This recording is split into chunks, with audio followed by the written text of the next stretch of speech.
Bonjour à toutes et à tous, bienvenue dans King and Nobby. Vous l'attendiez cet épisode. Fernand va passer sur le grill parce que depuis plusieurs jours, il est au cœur de la polémique. Une de plus, j'ai envie de dire. Comment ça va? Moi, je vais bien. Pourquoi toi, tu vas pas bien? Ah si, moi je vais très très bien. Moi je vais très très très très bien. Voilà. Et en Euh, plus, et en plus là, donc Fernand était ce week-end en Suisse pour les débuts professionnels de Ragnar le Breton en MMA. Donc en gros, ce qui s'est passé pour vous refaire la petite histoire, c'est que Ragnar doit faire. Enfin, ce qui est prévu, c'est qu'il fasse ses débuts, on va dire, aux yeux du grand public lors d'Ares Fighting Championship Volume 13 en mars prochain. Il reste d'ailleurs quelques places. Et au regard de la législation FMMAF, il y a quelque chose qui fait qu'il ne peut pas, je crois, faire ses débuts officiels, en tout cas en MMA, lors de l'arrêt stress, c'est ça? Absolument. Ragnar Le Breton, euh, Mathias, n'a pas encore de combat professionnel. Pour pouvoir combattre en MMA professionnel en France, il faudrait qu'il ait 6 combats amateurs. C'est le seul pays où, pour pouvoir combattre en MMA, il faut 6 combats amateurs. Ou alors, un titre national dans une discipline sportive, champion national. Ou alors, euh, un combat professionnel à l'étranger. C'est donc l'option qui a été choisie parce que forcément, au mois de mars, Ragnar n'a ni le temps de faire ses 6 combats amateurs ou alors de récupérer un titre national. Donc finalement, Ragnar a fait son combat au HFC, organisation suisse, face à Mhm, Xavier Le Sou, partenaire d'entraînement, ou en tout cas quelqu'un qui s'entraîne, qui est aussi pensionnaire du MMA Factory combattant à Arès. mhm. Problème, il n'y a pas Pourquoi? d'image et le résultat officiel a été une soumission en la faveur de Xavier Le Sou au premier round. Alors toi Mhm. qui étais présent, est-ce qu'il y a eu un vrai combat? C'est quoi le problème déjà? Pourquoi c'est un problème qu'il n'y ait pas d'image? À qui est-ce qu'on doit des images? Pourquoi on doit des images? Alors, alors, pour moi, il y a deux choses qui Dis-moi font tout. que je comprends peut-être des interrogations que se posent les fans. C'est Mhm, imaginons. mhm, Il n'y a pas d'image, mais on nous dit ça a été une, je dis n'importe quoi, hein, ça a été une mhm, guerre pendant 15 minutes et finalement mhm, Xavier Le Sou s'est imposé. mhm, Je pense que là, personne ne se pose des questions. Là, il y a le mhm, côté partenaire d'entraînement, mhm, soumission au premier round, tout le monde mhm. s'en ressort tranquillement en mode on se serre la main. Les gens Pourquoi se pas posent soumission des en questions. premier round? Qu'est-ce qui se passe? Qu'est-ce qui fait que soumission en premier round soit quelque chose d'improbable? Pas improbable, mais plutôt le, tu vois, gentleman's agreement, on fait ça vite fait, bien fait. Ah, d'accord. Voilà. Ça veut dire que ce qu'on veut dire, c'est que un mec comme Youssouf Binaté se sera entendu avec Yves Zanga pour avoir une soumission Aïe, aïe, aïe, aïe, guillotine, aïe, c'est ça? aïe, aïe, aïe, aïe, aïe, aïe. Non, mais on vit dans une planète de complotistes. Tout est sujet à un gros complot. OK. Alors, Euh, quel est le but du complot? Quel serait le but du complot? Ce serait quoi le but du complot? C'est que si c'est un arrangement, ce serait quoi le but du complot? C'est quoi, par exemple? Qu'est-ce que ce serait? ah Qu'est-ce non, qui mais gênerait les gens? moi, ce que je pense, en fait, c'est que Ouais. honnêtement, et puis après, tu vas me dire ce qui s'est Mm, passé, hein, enfin, ou mm, pas, mais c'est qu'en gros, Ragnar, il doit être, et puis je crois que Xavier Le Sceau est prévu aussi pour la carte du mois de mars, si mm, je ne m'abuse. En gros, les deux doivent combattre en mars. mm, Il n'y a pas d'enjeu de bilan pour l'un comme pour l'autre. Il fallait que mm, Ragnar soit prêt en mars. mm, On s'est dit, bah, de toute façon, il y a cette règle avec la FMMF qu'il faut que Ragnar fasse un combat avant. On mm, se dit, les gars, on fait juste ça finalement pour vous, pour permettre à Ragnar de combattre. On se serre la mm. main et puis c'est parti, on avance. Voilà. Mais c'est exactement ça. Du coup, il y a quoi? Où il est où le problème? Voilà, donc on est d'accord qu'il y a pas eu de combat entre les deux. Ah si, si, si, il y a eu des Ah, combats. Il y a eu un ok. combat, mais qui est un sparring. Voilà, oui, c'est ça Voilà que ce je qui se voulais dire en passe. fait. C'était plutôt au niveau de l'intensité. En gros, on se rend compte qu'il faut absolument que Ragnar ait un combat. Le but n'est pas de truquer un combat parce qu'on veut gagner. Il ne veut pas gagner un match. Il ne veut pas truquer un combat. Il n'y a pas besoin de mentir. Les deux s'inscrivent au SHI. Le mec est archi choqué, il est content parce que, bon, voilà, il y a, il y a une personnalité et puis un combattant déjà connu sur Ares qui vient sur Ares combattre, sur le HAC combat. Donc, c'est une bonne chose pour lui. Sauf que je vais lui donner l'information qui est celle-ci. Le but unique pour lequel on est là, c'est d'avoir un pass qui nous permet d'aller sur Ares.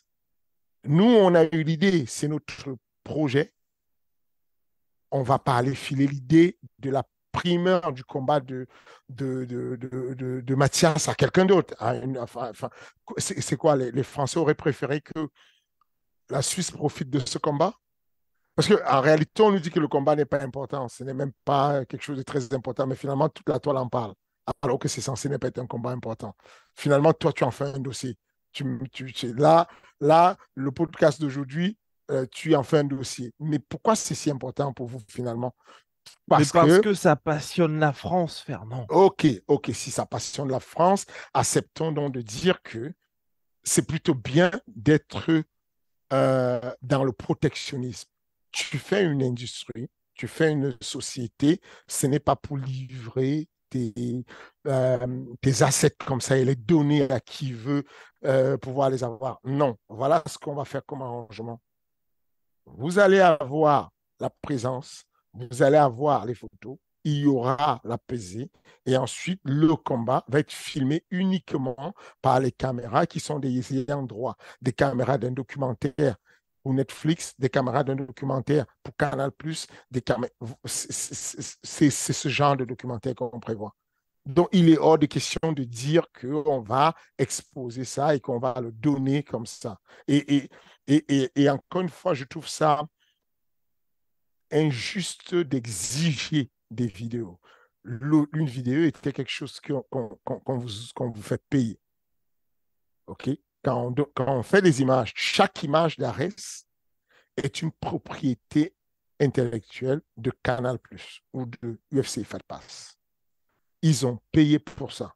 Et ceux qui sont abonnés à UFC Fight Pass ont payé un abonnement. Ceux qui sont abonnés à Canal+ ont payé un abonnement. D'où est-ce qu'on va exiger des images d'un combat pour visualiser le combat si on ne vous le donne pas? Ce n'est pas une nécessité, ce n'est pas une obligation. Je comprends que ce soit quelque chose de bien, mais nous, on a un seul objectif au final. Arriver au 9 mars avec un athlète qui fait sa primeur sur Ares. Comment on y arrive quand on a une fédération qui met en place des règles qui ne sont pratiquées nulle part dans le monde et qui sont pas compréhensibles pour la plupart, pour la grande partie des promoteurs sportifs, la grande partie des managers, la grande partie des combattants qui ne comprennent pas quoi. On a demandé une permission pour avoir Mehdi Saadi qui affronte pour la ceinture le français Mustafa Haïda. Mais non, aujourd'hui, on se retrouve avec Mustafa Haïda. Non, on se retrouve avec Desmartes Peña. Desmartes Peña qui va affronter Elias Bouxelan. C'est un très bon combat, mais cependant, ce que je dis, c'est que le garçon qui a fait le match nul très serré avec Mustafa Haïda a été battu très rapidement au premier round par Mehdi Saadi et on constate, on sait que Mehdi Saadi n'est pas en danger.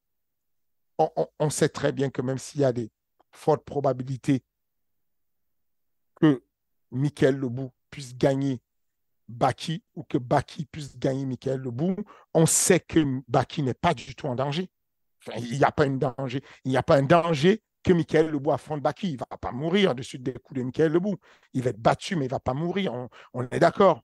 On sait que Ahmed Salamov, au moment où on lui refuse le combat pour affronter le vétéran de l'UFC, il n'est pas en danger. S'il y a quelqu'un qui est en danger, c'est l'adversaire d'Ahmed Salamov. C'est ça qu'on nous. Aujourd'hui, c'est cet acte politique qu'on est allé réclamer en Suisse.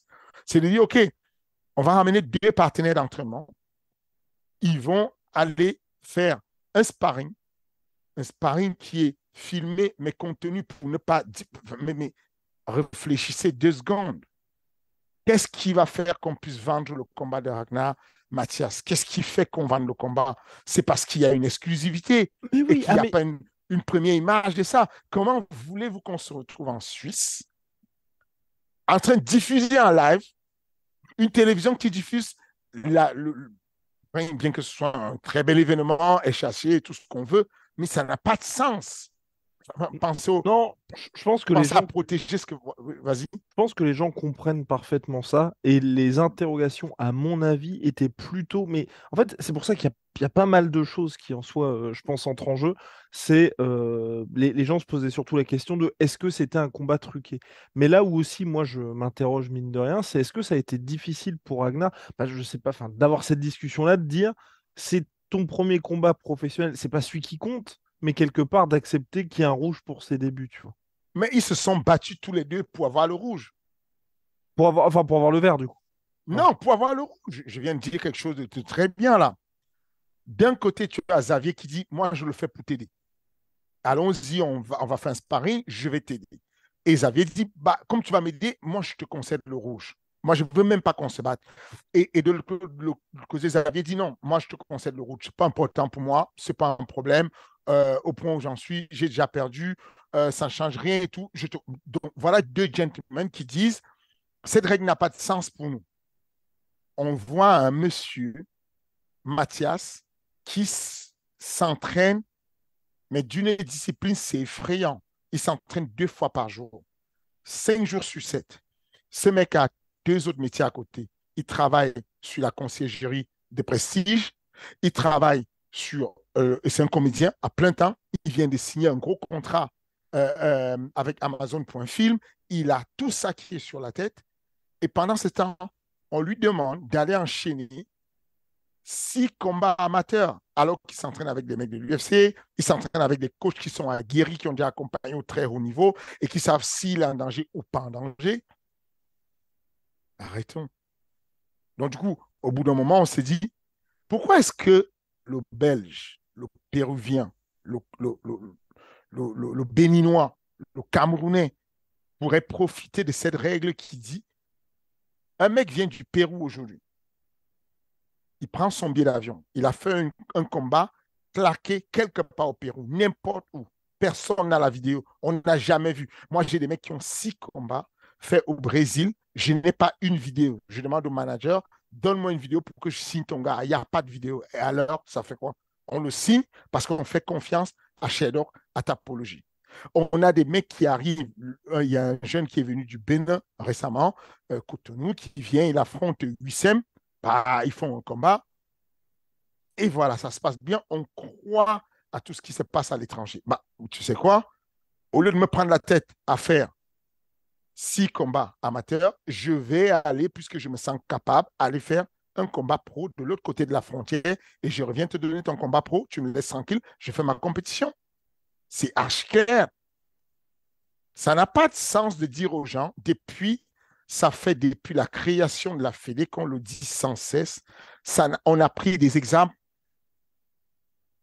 on a pris tous les exemples. Volkov avait 39 combats quand Cyril Gann avait 9 combats. Si le combat s'était passé sur Paris, le combat n'aurait pas eu lieu parce qu'on aurait dit que Volkov mettrait en danger la vie de Cyril Gann. Mais non, Cyril Gann a battu Volkov.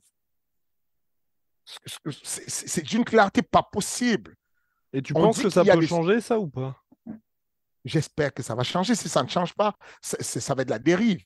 Ce que je te dis, c'est que on est sur le terrain, on entend les gens parler, on entend, ça ne va pas. Moi, je discute avec les responsables de la Fédé, je discute avec Lionel Bressman sur le sujet, j'ai discuté avec Johnny Frachet sur le sujet. Je reconnais que ce n'est pas du tout facile la tâche parce qu'il faut trouver des indicateurs mesurables. Et donc, les indicateurs mesurables sont plus faciles quand ce sont des chiffres. Si tu as un écart de 4 combats, alors on ne vous fait pas combattre. Si jamais tu n'as pas de combat professionnel, alors on ne te fait pas combattre. Si tu n'as pas un titre national dans une discipline, mais ça ne veut rien dire. Tu peux prendre un mec qui est champion olympique comme Teddy Riner et sa vie est en danger en MMA. Ou peut qu'il arrive sur un mec qui comprend le système des MMA, il pourrait littéralement le tuer. Ça ne veut rien dire ça, d'avoir un titre national dans une discipline, ça ne veut rien dire de dire le mec, bon, je vois son palmarès, il a déjà combattu à pro un jour. Comme il avait déjà combattu à pro, ben, il est validé. Tout ce qu'on demande à faire aux gens, c'est de mettre en place un collège. d'experts, comme ça se fait en Suède. En 2015, Taylor, Taylor Lapillus est signé par le Management Factory à l'UFC. Il est programmé pour combattre en Suède contre un Allemand qui avait combattu contre Conor McGregor. Il s'appelle Denis Ouais. Siver. C'est ça? Quelque chose Non. de ce genre. Je ne suis pas Denis sûr. Silver? Non. C'est pas Ok. Denis Siver? Ok, si, si, si. J'ai l'impression. Ouais. Bref, la commission de la Suède dit le combat, on ne va pas le faire parce que Taylor a 8 combats à l'époque et je crois 9 combats ou 8, je ne sais pas exactement. Et la majorité de ces combats sont des combats de pancras, donc Dieu même à 100 frappes au sol. Taylor est très jeune, Denis Silver a déjà de l'expérience et donc on va lui donner à Taylor, on va annuler le combat et redonner à Taylor un Taïwanais qui a à peu près son âge et à peu près le même nombre de combats. C'est une commission de personnes. Ce ne sont pas des chiffres qui parlent.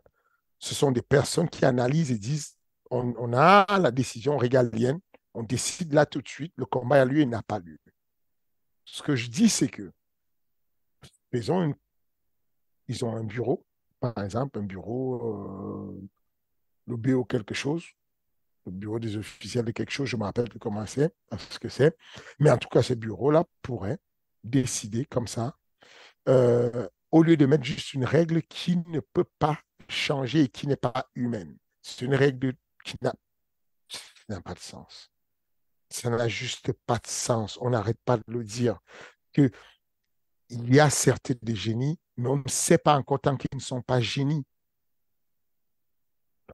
Quand je propose à M. Stéphane Patry en 2018 de signer, 2019-18, de signer Cyril Gann, et je lui dis que le premier combat de Cyril Gann, le mec me dit, je cherche un poids lourd. Je veux un poids lourd pour affronter Adam Daishka, qui est le champion, qui a 8 combats, 8 victoires, dont tous les combats par KO.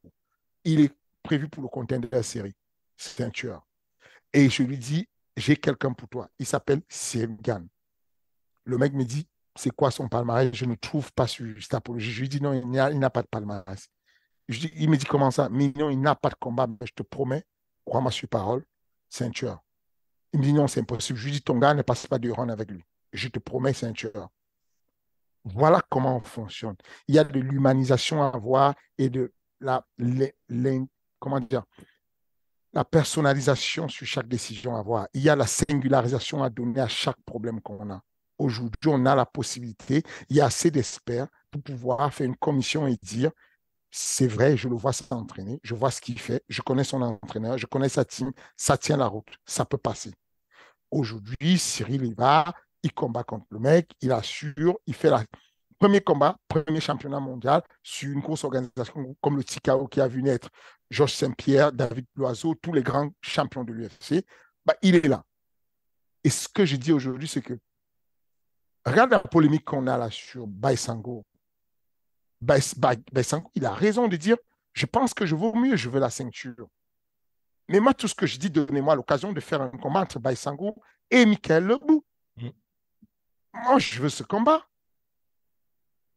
Parce que du coup, là c'est clair. C'est une marche, il passe, OK, il est solide, il tient la route. Mais il ne la passe pas, et chez Kemat, on comprend qu'on doit le reconstruire. Et vous avez eu juste des discussions avec Baïsango en mode soit calme les chevaux ou soit ok, genre tu veux un gros, on va te ramener un client ou pas? La discussion n'a même pas besoin d'avoir lieu. Ok. Quand un jeune demande un combat et qu'on voit qu'il peut le faire, on le fait. Tu vois, si Baïsango me demande, je vais affronter Abdullah Abdouragimov, je lui dis, viens, on attend. Calme-toi. Si Baïsango me demande, je vais affronter Michael Lebou, moi, c'est un banger. Hmm. Ouais. C'est un gros combat. Je pense qu'il a ses chances.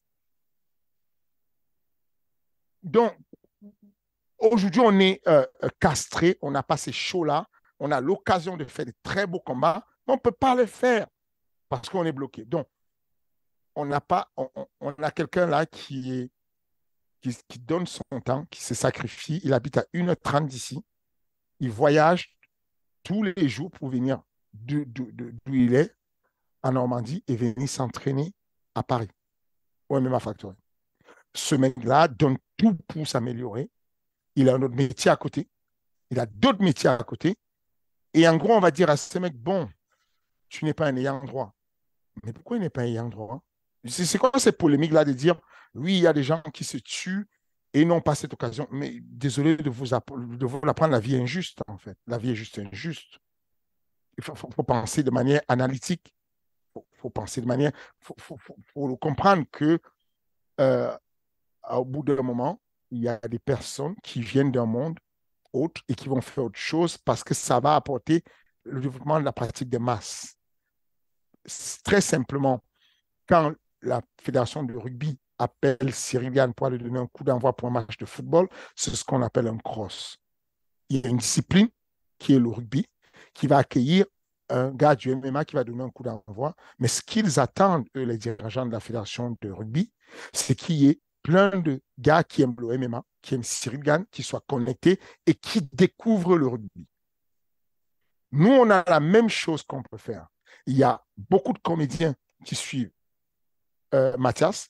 Il y a beaucoup d'acteurs, des personnes autres, des gars qui suivent ses aventures sur YouTube, qui vont découvrir le MMA et peut-être devenir les prochains abonnés du MMA. Sur Canal+, il y a 9 millions de personnes abonnées. La grande partie de ces personnes ne connaissent pas le MMA et découvrent le MMA. C'est en allant convaincre cette population que le monde du MMA va avoir encore plus de personnes qui viennent valider. À quoi ça sert de satisfaire les puristes qui sont déjà convaincus du MMA, qui sont là tous les jours? Pourquoi on veut absolument aller se borner dessus et dire les mecs, ils ne veulent pas du nouveau? Mais non, ce n'est pas la discipline qui change. C'est l'acteur qui va venir dans notre monde qui doit s'adapter. OK? Quand on a quelqu'un qui vient du judo comme Ronda Rousey, on ne dit pas, ben non, on ne la veut pas, elle vient du judo, ça n'a rien à voir, c'est pas le MMA. Non, on lui donne sa chance, elle fait ses preuves, elle s'entraîne et respire MMA, elle vit MMA, elle combat. Si elle ne réussit pas, comme CM Punk, le catcheur qui est venu en MMA, bah, elle fait 2 combats, ensuite elle est virée. Mais si elle réussit, bah, elle devient ce qu'elle est devenue. Et du coup, on accueille beaucoup de judokas qui viennent découvrir la discipline et c'est ce qu'on appelle le développement de la pratique de masse. Si vous ne pouvez pas comprendre ça, c'est compliqué, M. Guillaume. Mmh. Non, mais moi je comprends, je pose juste les questions, je pose juste les questions. Et d'ailleurs, est-ce que toi, tu étais présent en Suisse et je peux me demander que faisait le grand Fernand Lopez en Suisse alors qu'il y a toujours beaucoup de dossiers, beaucoup d'actu, donner de ton temps précieux comme ça, qu'est-ce qu'il y avait à faire précisément? Non, je vais te le dire. C'est que mon objectif était d'aller garantir les, les droits d'Ares. Ragnar est sous contrat avec Ares. Mhm. Les droits d'Ares, les droits télévisuels de Mathias sont les droits d'Ares. La convention qu'on signe avec le promoteur sportif de HFC, c'est de dire, voilà notre arrangement. On veut un combat à huis clos. On décide de faire ce qu'on veut. C'est que l'UFC a organisé des combats à huis clos pendant le Covid. On fait comme on veut. On les diffuse si on veut. On les diffuse en temps voulu, quand on veut. Il n'y a pas de souci. Les vidéos ont été filées en très bonne qualité. Ça va être diffusé. Mais ça va être diffusé. D'ailleurs, c'est la part du marché avec le promoteur en question. C'est de dire, parce qu'il dit, mais moi, qu'est-ce que j'y gagne? Ce que tu y gagnes, c'est que tu auras les images et la publicité de ton événement après coup. Laisse-nous la primeur, on annonce la primeur. Ensuite, il y aura un documentaire qui sort avec le passage, le sparring entre Xavier Le Sou et Mathias Le Breton, et tu auras tout ça. Et là, on va voir la mise en avant de ta salle de sport et les détails de comment ça s'est organisé, avec le contrôle des médecins, avec les juges et arbitres qui ont contrôlé tous les détails, avec l'échauffement, l'arrivée dans l'octogone, l'annonce, l'appel, le combat. Voilà. Donc, du coup, le gars, il s'est dit, OK, je vais faire ça, il n'y a pas de souci. Bah, je vais pour garantir tout ça. De la même manière que quand Conor McGregor organise son combat de boxe anglaise contre Mayweather, bah, il y a ce promoteur qui est Dana White qui va le suivre pour aller gérer avec HBO et être sûr que chacun garantisse ses droits.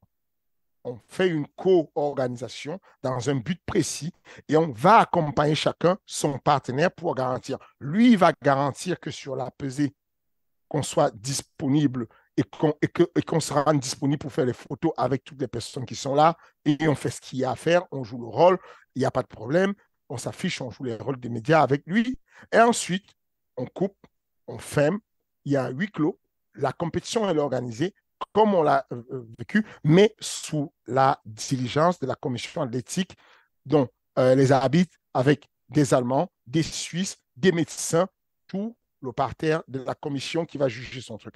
Quand c'est terminé, on plie, chacun a eu ce qu'il voulait, Hmm. et ensuite, next, et on va voir ce qui va se passer.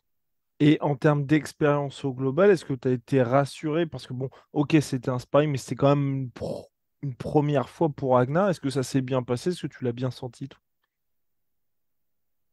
Oui, je l'ai senti bien, je l'ai senti stressé. Ok. Euh, euh, ce ne soit pas beaucoup, mais il y avait des détails où tu sentais, il, voilà, tu sentais qu'il posait des questions plusieurs fois, les mêmes questions commençaient à se passer, et tu te dis, bon, quand même, ça lui fait quelque chose, la discipline, c'est nouveau, c'est stressant pour lui, ça le bouscule quand même.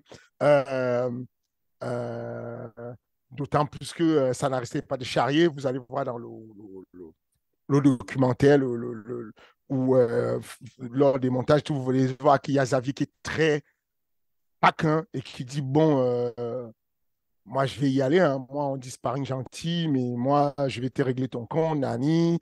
Et puis, il lui dit, hey, mais il est con, lui. Hein. Et on va vraiment se taper. Hein. Je ne sais pas ce qu'il va faire, tout ça. Donc, bon, ça se charrie, ça s'amuse, machin. Mais il y avait vraiment une ambiance qui montrait qu'il était tendu. Il était stressé. De l'autre côté, comme à la salle, comme ils font souvent le sparring à la salle. C'est quelque chose d'un peu plus tendu parce qu'il y a du monde qui Hmm. regarde et tu sais que Il est très courageux, je trouve, parce qu'il y a beaucoup d'enjeux pour pas grand-chose. C'est l'OMMA, ça ne paye pas tant que ça. Et derrière ça, il va quand même faire quelque chose qui est ultra risqué pour lui.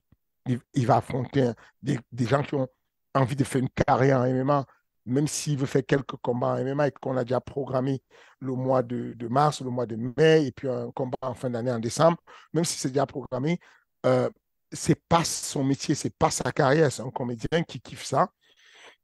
Je pense qu'il a le numéro de faire des bons combats. Ça s'est encore vu l'autre jour. Je pense qu'il a un niveau correct de faire des bons combats parce que Xavier Le Sou, ce n'est pas le premier venu. C'est un mec qui envoie des parpaings et c'est un mec qui commence à comprendre les notions un peu de. Quand Xavier Le Sou a combattu à l'époque, ce n'est pas le même Xavier Le Sou aujourd'hui. Aujourd'hui, tu le vois faire des sparring avec des mecs comme Benjamin Seik qui a un problème dans les soumissions et tu le vois survivre avec les soumissions. Tu te dis, mais Xavier, comment il fait quoi? Enfin, il est devenu vraiment dur, vraiment relou. Et voir et voir Mathias suivre dans ce monde-là et tout, aller faire des sparring durs avec lui, c'est quelque chose de bien. Moi, je trouve ça génial pour son avancée. Et puis, il avait un comportement de quelqu'un, enfin, un comportement en adéquation avec sa position. La position de celui qui a tout à perdre et pas grand-chose à gagner finalement. Et Fernand, là, je vais chercher la petite bête, la grosse bête. Et c'est peut-être une Alors, question que les gens se posent. C'est donc là, il y a eu le premier combat de Ragnar, c'était un sparring avec notre cher Xavier Le Sou. Qu'est-ce qui fait qu'en mars prochain, ce sera pas un sparring contre Daniel Lanty, puisque le retour de Ragnar en mai est déjà programmé? parce que, pour- parce que tout ce que je peux garantir, c'est toujours la même chose. C'est de dire que tu ne peux pas construire un modèle business comme Ares et espérer qu'il y ait la moindre corruption ou le moindre petit. Si tu ne te rends pas compte de ce que c'est que l'énergie qu'on met, moi, mes collègues et toutes les personnes qui travaillent pour Ares, ce serait une haute trahison que de faire que tous les employés d'Anres se rendent compte qu'il y a une seule fois eu un arrangement. Le risque qu'on prend est phénoménal, est monstrueux. Et sur un enjeu pas intéressant. Il est plus intéressant d'aller essayer de convaincre Rafale de laisser gagner Abdul. C'est plus intéressant, c'est plus lucratif que d'aller essayer de dire à Daniel Lenti, couche-toi, laisse-toi faire, ou le contraire. Ce serait une catastrophe pour notre organisation. Le pire cauchemar de tous les promoteurs sportifs au monde, c'est qu'il y ait un jour un arrangement pour un combat. Ça n'a pas de sens. La promotion sportive, ça prend des années. À l'échelle de nous qui faisons ARES, à l'échelle de la construction, on va commencer à respirer et vraiment sentir une bouffée d'oxygène dans probablement 4-5 ans. On espère être une licorne dans probablement 10 ans. Et 10 ans, c'est un miracle. Hein? C'est-à-dire que l'UFC, pour devenir une licorne, ont attendu un quart de siècle, quasiment 25 ans pour passer de 2 millions à 8 milliards. Devenu une boîte avec un chiffre d'affaires d'1 milliard, l'objectif, la prochaine étape qu'on a envie d'atteindre avec ARES, mais c'est du boulot, c'est une décennie minimum. Et qu'est-ce qui va pousser un être humain à aller arranger un combat juste pour faire plaisir et avancer? Ça n'a aucun sens. Quand on voit tous les risques qu'on a pris, quand on voit toutes les défaites qu'on a déjà prises, qui étaient des défaites qui ne nous arrangeaient pas du tout, l'organisation. Quand une Italienne comme Pidlini vient battre Assia Miri, qui est une Française, qui a la hype et qui donne la lumière au MMA français, s'il y a un combat sur lequel il faut faire un trucage, c'est celui-là. Parce que chacun de ces Français-là, Moustapha Haïda, Mehdi Saadi, tous ces Français, Alexandra Tekena, qui perd, quand Alexandra Tekena perd sa ceinture contre une Anglaise, c'est mauvais pour nous. Parce que Alexandra Tekena est la main du monde dans l'organisation. Mais on sait juste que s'il y a quelque chose qui fait grandir une organisation, c'est le suspense qu'on donne à l'organisation. Le truc qui fait que celui qui a découvert le MMA, en regardant le combat d'Abdul contre Rafale, va s'accrocher au MMA toute sa vie, c'est parce qu'il aura vu une situation catastrophe, comme dans les Rocky, avec un combat qu'on n'a jamais vu. Voilà ce qui construit une histoire. Ce serait stupide. C'est voir très petit que d'aller imaginer des arrangements. Ça n'a pas de sens du tout. Et il y aura toujours des gens pour appeler, crier aux sorciers. Le combat entre Conor et Mayweather serait un combat arrangé. Le grand nombre de combats à l'UFC seraient des combats arrangés. Mais c'est parce que ceux qui regardent le combat à la télé ne se mettent pas à la place du promoteur sportif. J'ai des investisseurs, des amis, de la famille, des personnes qui comptent sur ARES. Prendre le risque de faire une combine quelconque pour un combat serait probablement le truc le plus stupide de l'histoire. Ça n'a aucun sens. Celui qui se met à la place du promoteur sportif, c'est que dès lors que tu fais ça une fois, ton organisation est foutue. Tu ne peux pas revenir en arrière. Parce qu'il faut le savoir, tout se sait. Ça prend le temps qu'il faut, mais tout se sait dans la vie. Ça prend le temps qu'il faut. Vous avez vu toutes les histoires qu'on a souvent racontées, les polémiques qu'il y a eu sur Fernand Lopez, mais tout se sait dans la vie. Aujourd'hui, on commence à capter. Je reçois pas mal de médias en ce moment, des journalistes, ceux qui m'appellent, oui, est-ce que tu avais porté plainte contre tel média? Parce que nous, on a envie d'en parler, on est désolé, on ne t'avait pas cru, mais il nous a escroqué ceci. Tu sais, quand il y avait les trucs de la Coupe du Monde, il a pris ceci à mon fils, il a dépouillé un tel, il a volé un tel. Les choses commencent à se savoir. Ça ne sert à rien quand tu veux durer dans ce domaine. Et c'est pas, voilà, où tu veux faire un business, un modèle business rapide, et dont ton entreprise va durer une année, 2 années. Mais si tu veux passer de start-up à licorne, il va te falloir minimum une décennie pour pouvoir faire ça dans notre domaine. L'industrie du MMA, ça prend du temps. Il faut du temps, de l'investissement, de la constance, de la récurrence et de l'intégrité. Et ben voilà, c'est complet. Et puis même globalement, au niveau de ton track record, à propos de tes poulains, c'est vrai que t'es pas le plus tendre avec eux justement à Ice Fighting Championship. Donc là aussi, les gens peuvent être témoins. C'est ça, je suis, tout au contraire, je suis blâmé par mes poulains. C'est dur, hein. C'est que des fois, je suis à la salle et ils disent, bon, maintenant, arrête tes conneries, quoi. Arrête de nous mettre. Enfin, Benjamin et toi, vous nous mettez des mecs, c'est dur quand même, quoi. Enfin, vous êtes un peu plus royaliste que le roi, c'est dur ce que vous envoyez. Bon, on fait comme on peut pour qu'on ait des combats qui sont assez équilibrés, qu'on puisse avoir des gros suspens et qu'on ait du mal à parier. Et c'est même la signature d'Ares aujourd'hui. Si aujourd'hui, beaucoup de gens s'abonnent à RS et prennent des places longtemps à l'avance, c'est parce qu'ils savent que nous, on garantit la qualité de l'équilibre des combats. On est bon dessus. On parlait tout à l'heure de la fédération et des sujets. Quand je parle avec Lionel ou que je parle avec Johnny ou que je parle avec les gens de la fédé, ce qu'on va avoir comme discours, c'est on sait que vous êtes bon. On voit ce que vous faites.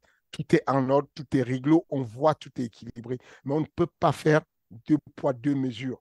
Comme on le fait pour les clubs ou pour les promoteurs ou pour les managers qui ne vont pas penser à l'équilibre et qui ne savent pas le faire, on doit le faire pour tout le monde et tant pis pour vous. Et nous, on trouve que c'est dommage. C'est dommage qu'il n'y ait pas ces experts-là qui peuvent nous aider à humaniser la décision, à singulariser la décision.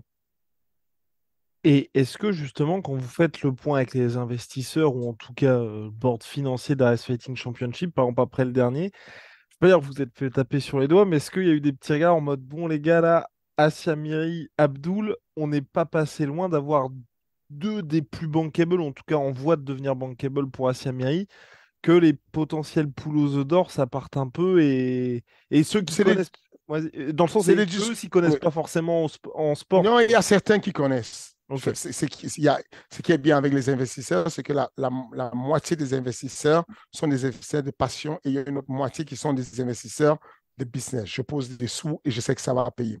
Ce qui est intéressant, c'est de comprendre que on a des discussions où on va poser la question et tu vas dire, même si on a perdu une actrice qui était censée drainer ou un acteur qui était censé apporter le public, imaginons Abdul perd son combat.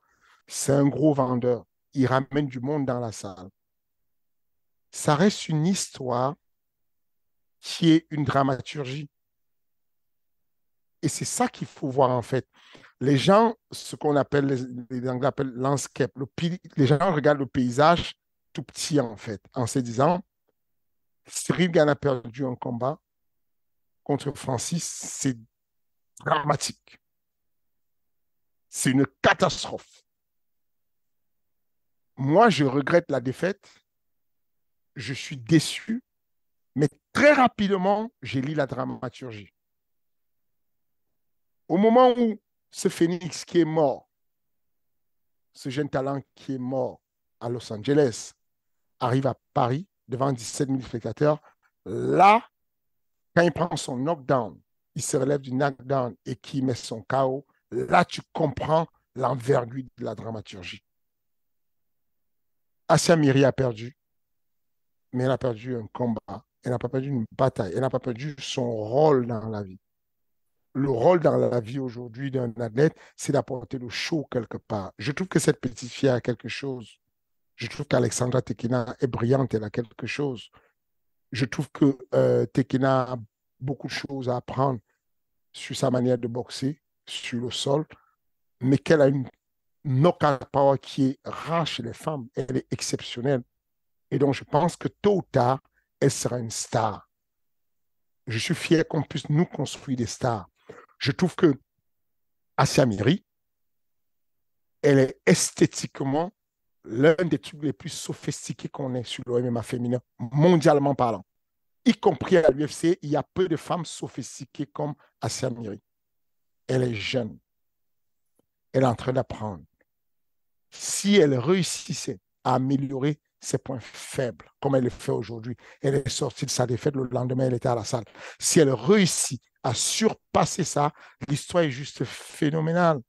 C'est ces histoires-là qui touchent le monde. Moi, je suis touché par Moreno parce que ce jeune va à l'UFC, perd des combats, perd, échoue, sort de l'UFC, promet qu'un jour il sera champion, il va à LFA, il refait des combats, il gagne, il repasse à l'UFC et devient champion du monde. Les histoires plates où tu passes tout et tu gagnes tout et tu arrives au bout, bon, il y a une certaine platitude. Je trouve toujours un peu de bien dans ce qu'il y a de mauvais. C'est mauvais qu'on ait des acteurs français, des combattants français qui perdent les combats, mais dans la longueur, c'est de la dramaturgie. C'est ça qui touche l'être humain. C'est que ce que tu gagnes quand tu vas battre Rosenstruik à Vegas, c'est une victoire. Ce que tu gagnes quand tu vas battre facilement Dos Santos, c'est une victoire. Ce que tu gagnes quand tu bats à Paris, tu vas ça alors que le mec qui t'a couché, tu gagnes le cœur des fans, tu gagnes le cœur de la population. Et Cyril a gagné le cœur de la population parce qu'il y a eu la dramaturgie. Ce que Abdul a fait, il a attention qu'on se mette d'accord. Son striking est à revoir. Il a beaucoup de choses à prendre. C'est sans discussion. Mais faire 24 minutes et demie en enfer, sortir à la dernière seconde et toujours croire à une clé de talon, non, à une clé décidément, une clé de talon, à une clé de genou, c'est exceptionnel. Il y a des personnes qui étaient dans la salle, qui étaient des invités qui ne connaissent pas du tout le MMA, que je connais, qui sont restés marqués pour leur vie. Pour eux, c'est exceptionnel ce qu'elles ont vu. C'est comme ça que tu voles le cœur des gens, parce que tu apportes quelque chose d'exceptionnel. Donc, moi, c'est ces explications que je donne à mes collègues investisseurs, de dire, il faut laisser la nature faire sa sélection naturelle. Il faut arrêter de vouloir guider les choses, parce qu'en guidant les choses, tu enlèves le naturel et tu vas essayer de faire des match-ups qui sont moins équilibrés que d'autres. Non. Allons toujours chercher l'excellence de l'équilibre. On amène une fille qui est une experte en Muay Thai, on l'oppose à quelqu'un qui est une experte en judo. Jouez vos jeux et que la chance vous soit. Aussi simple que ça. Et voilà, c'est complet.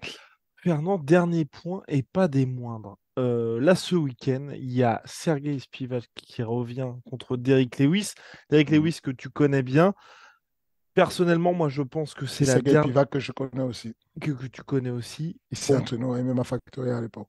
Et voilà. Oui, il y a des photos en plus, je crois Mm. qu'elle avait déjà tourné. Là, j'ai l'impression que c'est la dernière chance pour Derrick Lewis et j'ai très très peur. Oui, il est compliqué, Sergei Pivac. Il est surtout courageux. Il a un bon judo. Euh, Maintenant, moi, je trouve que c'est un combat équilibré. Dans le sens où, même si Derrick Lewis est aussi lourd, il donne l'impression d'être lourd, il est beaucoup plus rapide. Il couvre rapidement de l'espace. Il peut passer des 0 à 100 très rapidement et atteindre la mâchoire de Spivak. Et s'il connecte une fois, ça peut être compliqué. Maintenant, Spivak, dans la durée, va être impressionnant. Il est endurant, il est compliqué, il est dur à finir, il est frais. Euh, voilà. Je pense que s'il sort, s'il garde un peu de distance en mettant des types, des front kicks au corps, sur l'abdomen, il pourrait gêner un peu Derrick Lewis, garder la distance. Et puis quand Derrick Lewis fonce pour boxer, qu'il essaie de le coller, l'amener au sol. Parce qu'il a un bon judo. Voilà. Mais je trouve, pour moi, c'est un match sur lequel je ne sais même pas qui, enfin, je sais pas qui est favori. Je trouve que le match, à mon avis, à mon sens, est équilibré. Ok. Non, mais moi aussi, je trouve ça équilibré, mais c'est juste. Le MMA, c'est vraiment le seul sport où, enfin, je veux dire, il y a 3 ans, si on t'avait dit Spivak, Derrick Lewis en main event, voilà, on est d'accord, on n'y aurait C'est un pas cru. délire. Bah, tiens, si on t'avait dit Segan, John Jones. Non, alors ça c'est de mauvaise foi. Ça, moi, j'y ai toujours cru. OK, J'ai toujours OK. cru. j'ai toujours cru et j'ai toujours cru. Et dans cette situation-là, et ce qui est bien, c'est qu'il y a eu un peu de transparence, enfin, transparence, non, pas du côté de l'UFC, mais dans le sens où je savais que c'était possible que ça arrive, mais que ça n'allait pas être le premier choix de base de l'UFC. Mais que Cyril, au bout d'un... Enfin, ce qui est bien, c'est qu'on a toutes les vidéos, donc avec nous, on peut revoir, on peut remonter bien en arrière. Ça, par contre, non, j'ai toujours cru. J'ai OK. toujours cru. Mais je pensais aussi, je pense que toi, de ton côté également, que si ça se faisait, enfin, bah, bref, ça allait avoir lieu, ça aurait eu lieu à Paris et pas à Las Vegas. Non, c'est Ok, après que j'ai commencé à croire à Paris. Mais ok. moi, avant que Dana White me dise on peut faire une soirée numérotée à Paris, enfin, Ouais. je vois pas John Jones venir à Paris si c'est pas numéroté. Mm. C'est très récemment que j'ai été reboosté, en fait. Après l'UFC Paris, j'ai été reboosté avec la déclaration de Dana White on pourrait faire un UFC numéroté à Paris. Là, je me suis dit, c'est complètement impossible. Et pour toi, il se passe quoi là d'ailleurs avec l'UFC? Bah, ce sera donc là le vrai dernier sujet. C'est quoi? C'est aujourd'hui, c'est l'argent, on va dire, l'argent des diffuseurs, l'argent des sponsors qui fait qu'ils se disent maintenant, on va faire un pay-per-view Edwards contre Kamaru Usman, qui est l'un des combats les plus attendus de l'année 2023, à Londres, à horaire. Il n'y a pas eu d'infos comme quoi ça allait être à 5 heures du matin, comme quand ils avaient fait Bisping Dan Anderson. Donc potentiellement pour les Américains à midi, qui n'est pas l'heure idéale quand l'UFC veut que les gars achètent du pay-per-view. Je n'ai pas envie de mentir, je vais spéculer complètement. Je ne suis Ouais. pas dans les petits secrets, je ne sais pas ce qui se dit. Ce que je me dis, c'est simplement que l'UFC fait du développement. Le développement de la discipline du MMA impacte et intéresse beaucoup l'UFC. Directement, impacte directement les caisses de l'UFC. L'UFC veut rendre le MMA le football de demain. L'UFC veut que le MMA devienne le plus grand sport qui puisse être. Et pour le faire, il faut ramener les gros combats un peu partout et il faut faire de l'expansion. C'est ce que je vois simplement. Il n'y a pas beaucoup de gens qui construisent des structures qui valent 27 millions gratuitement. Ce que la boxe ne fait jamais. Je vois beaucoup, c'est la mode aujourd'hui. Tout le monde explique comment la boxe, ça paye beaucoup, ça donne beaucoup d'argent. C'est complètement ridicule. Les gens ne se rendent pas compte de ce qu'on dit quand on dit la promotion sportive n'est pas autre chose. Le PFL dit je vais donner 50% des pay-per-view aux combattants.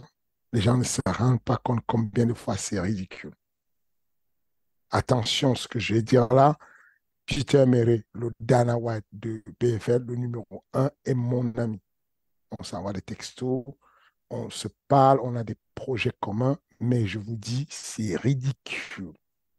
Les pay-per-view à 20 000, ça n'a rien à voir avec les pay-per-view à 2 millions 600 des fois. Donc, quand on te dit que tu vas gagner des pay-per-view contre Masvidal,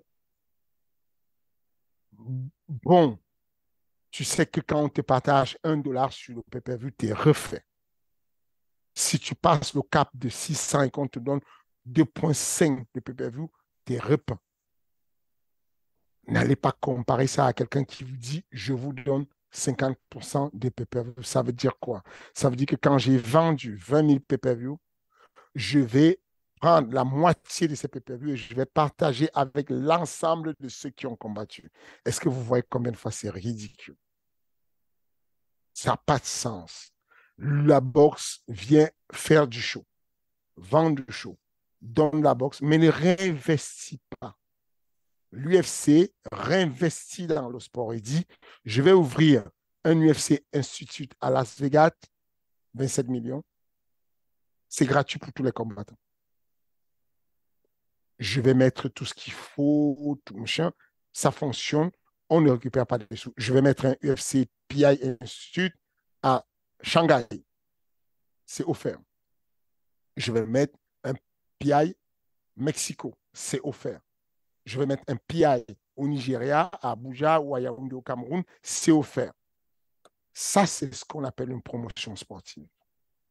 C'est que À chaque fois que je reçois des sous, je les réinvestis sur les salaires des personnes qui travaillent, je les réinvestis sur les produits futurs, je réinvestis pour développer la pratique de masse, je réinvestis sur les tests antidopage pour aller chercher le mouvement olympique et aller un jour aux Jeux olympiques, parce qu'en allant aux Jeux olympiques, je vais créer l'esprit d'appartenance. Si j'ai l'esprit d'appartenance et que chaque pays a des représentants de l'UFC, alors on vit des Coupes du Monde tous les week-ends.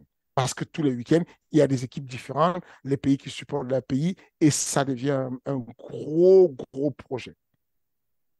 Donc, moi, à mon avis, à ma petite dimension, j'imagine que la raison pour laquelle l'UFC est prêt à frustrer certains, parce que ce n'est pas tous, hein. Nous, quand il y a un UFC à Singapour et qu'on regarde ça à 10 h du matin en prenant le petit-déj, on n'est pas si embêté que ça, à vrai dire. On aime bien ça. Quand on a des UFC à Abu Dhabi ou machin, et que c'est au petit matin, ça ne nous gêne pas tant que ça en réalité. 11 h, 12 h, N'arrive c'est que pas deux gênant. fois par an. Voilà. Voilà. Donc, ce que je vais dire, c'est que concrètement, on est habitué, tous les Américains, à leur dire le prime time, c'est 20 h. Bah, peut-être que on pourrait être surpris par le nombre de personnes qui regarderaient le combat à midi. On parle d'un samedi.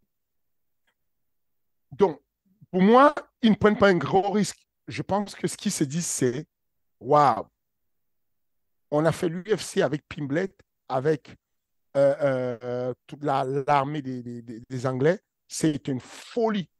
Londres, l'avant-dernier, hein, pas le dernier, l'avant-dernier Londres, c'était une folie en termes de public. On a fait Paris, une dinguerie.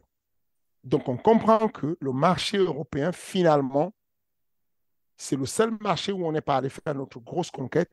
Il faut qu'on y aille. Maintenant, on va sérieusement attaquer le marché européen. On va sérieusement attaquer le marché africain. C'est l'esprit du développement. C'est de l'expansion. Et je pense que c'est ça qui est la plus grosse motivation de dire on va faire le pay-per-view, les cadres numérotés en Europe aux heures de prime time de l'Europe parce qu'ils se rendent compte qu'il y a un vide. Et c'est la raison d'ailleurs pour laquelle nous, on a créé notre ligue.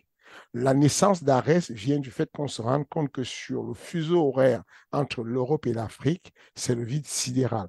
Tous les gros shows et les gros pay-per-view sont à 4 h du matin. Nous, on offre un show de qualité en prime time.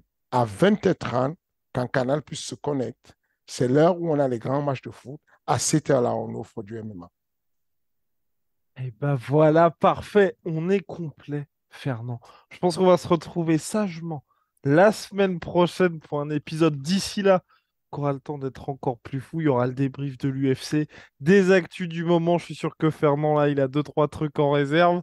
Et donc voilà. Et puis, je le rappelle aussi, Arès qui sera de retour le 17 février prochain. Les places sont disponibles. Commentaires épinglés comme à chaque fois. Yes. Merci beaucoup. Encore, merci à cette petite majorité silencieuse, cette grande majorité silencieuse qui est là et qui observe et attend d'avoir les vérités sur le mardi à 18 h au lieu d'écouter tout ce qui se raconte et les spéculations qu'il y a autour. C'est le mardi à 18 h que ça se passe.